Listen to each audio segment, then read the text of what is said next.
তো hello everyone, আসসালামু আলাইকুম। কি অবস্থা সবার? আশা করি সবাই ভালো আছেন, আমিও ভালো আছি। তো আসলাম হচ্ছে নতুন একটা ভিডিও করতে, আর ভিডিওটার টপিকস হচ্ছে এমন এই হচ্ছে বাইক। আর ভিডিও করার যে টপিকস বললাম সেটা হচ্ছে এটাই। আর এটার সব থেকে বড় টপিক সেটা হচ্ছে আমার সিটে দেখতে পাচ্ছেন যে কাদা। অ্যান্ড এই কাদাটার কারণ হচ্ছে এখান থেকে মাঠগাটটা খুলে দেওয়া, যার কারণে পুরা কাদাটাই পিঠে ওঠে।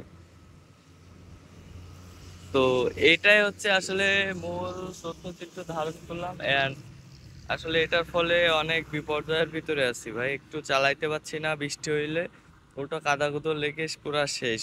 তো ভাবতেছি যে এটা হচ্ছে খুলে ফেলবো, অর্থাৎ টায়ার প্রায় শেষের দিকে, টায়ারটা চেঞ্জের সময় হইলে খুলে ফেলবো। আর মোটামুটি কিন্তু আসলে বৃষ্টি হচ্ছে প্যানাবলের ভিতরে, দেখতে পাচ্ছেন টিপ টিপ করে গুড়ি গুড়ি। এই বৃষ্টিতে আসলে দেখা যাচ্ছে যে পিঠের অবস্থা 12টা বেজে গেছে।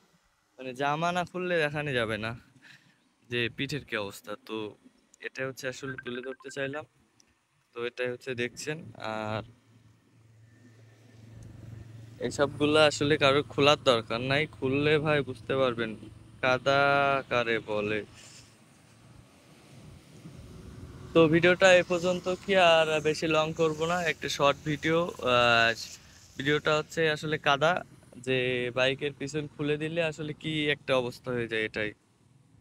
তো আমার হচ্ছে এই বাইকের পিছে খোলা, কিন্তু খোলার কারণে আজকে পুরা চারিপাশে মানে কাদা ওঠে পিঠে।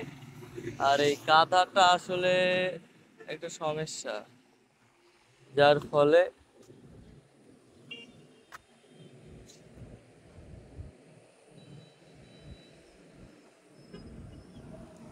ভিডিওটা বানাইলাম। মানে কাদা যদি পিঠে ওঠে এবং মেখে ফেলতে হয়, তাহলে বলেন কি একটা অবস্থা হয়। তো থ্যাংক ইউ। আর কাদা এই পিছে খোলার পরে কার কার এমন কাদা লাগে বা কে কে কাদা মাখেন, অবশ্যই কমেন্ট করে জানাই দিবেন।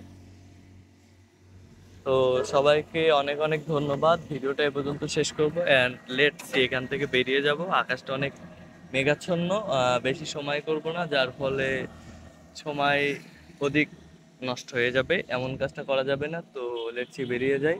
Thank you.